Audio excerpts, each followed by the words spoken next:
Breaking now at 6, special counsel Robert Mueller has submitted his report 22 months after he began investigating Russian interference in the 2016 election.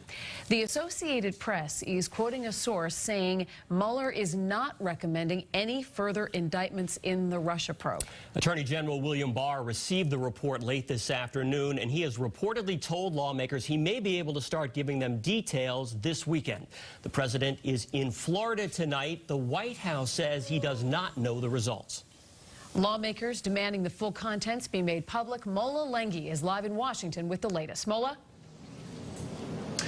Well, the Mueller report was nearly 2 years in the making. It was shrouded in secrecy, but now has finally been completed and is in the hands of the Attorney General. But it remains unclear just how much of that report will ultimately be made public.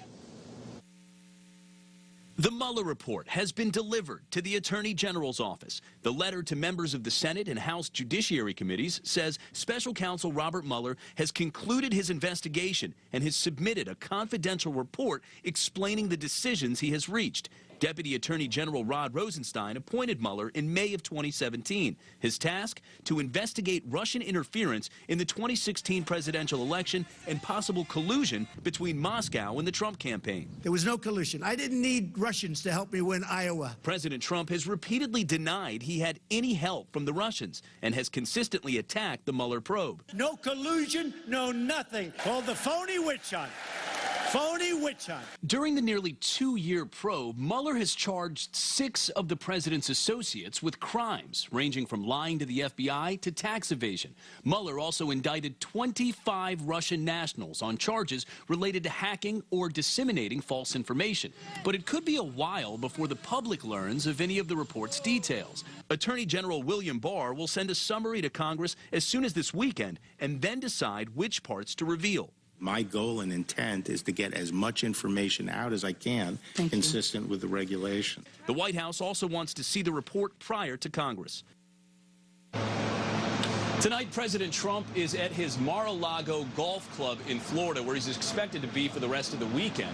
Now, the White House says they were notified around 4:30 this afternoon that the Mueller report had been completed and submitted to the Attorney General. At the White House, Mola Lenghi, back to you. All right, Mola, thanks very much. Senator Elizabeth Warren tweeted, Attorney General Barr released the Mueller report to the American public now. Congressman Seth Moulton said Robert Mueller has done his job. Now it's time for Congress to do ours. Senator Jeanne Shaheen from New Hampshire tweeted, this report could have serious national security implications, and the American people should be allowed to see it in its entirety so they can make their own judgments. And Congressman Jim McGovern tweeted, make the whole thing public. Our political analyst, John Keller, joins us now live here. And, John, what do you think the odds are that we will see the Mueller report in its entirety? Well, Paula, Ken, I'm really not much of a betting man. You should see what happened to my March Madness bracket earlier today. But I would bet, if I were a betting man, on us seeing it with any highly classified material redacted. That's almost inevitable. One way or the other, first of all, we live in an age of full disclosure. People are used to seeing everything, seeing the video of that, seeing documents instantaneously tweeted out or available online. So the culture is not perhaps the way it might have been 30 years ago, where a president could claim executive privilege and people would buy that politically. So that's one reason.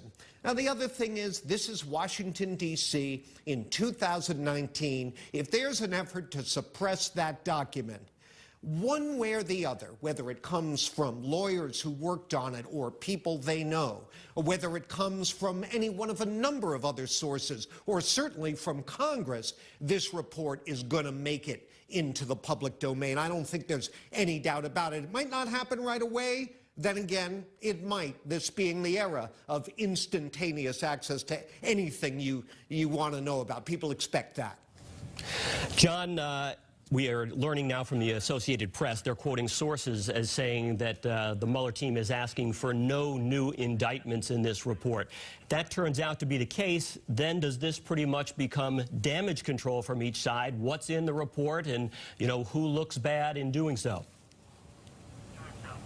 Yeah, that's an excellent question, and I don't think we know the answer to that right now. Keep in mind, there are indications, we don't know for sure, well, actually, in a couple of cases, we do know for sure, but by and large, there have been a lot of indications that a lot of what the special counsel found in his investigation was turned over to other law enforcement agencies to proceed with their own investigations, most notably the Southern District of New York.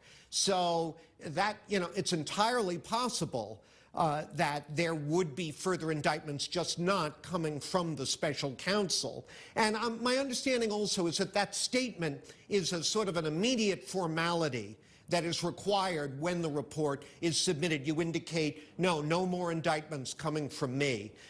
It all comes down to what's in there, Ken and Paula. I mean, I mentioned to you earlier when we were talking, Richard Nixon, back in 1973 and 74, was being hurt by the drip, drip, drip of Watergate, just as President Trump is now. But he was hanging in there, certainly in terms of his political support in Congress, until the Supreme Court ruled that those infamous Oval Office tapes had to be released.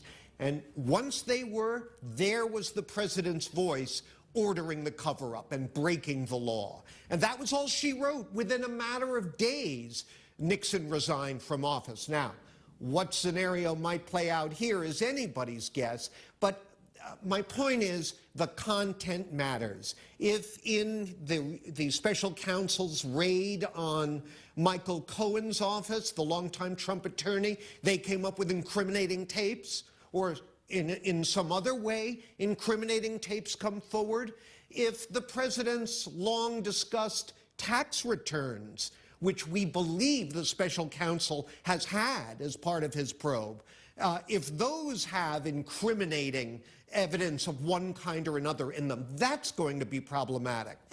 If there isn't solid evidence like that, boy, oh boy, I guarantee you the White House is going to fight back with everything at its disposal. They already have been, Paula, Ken.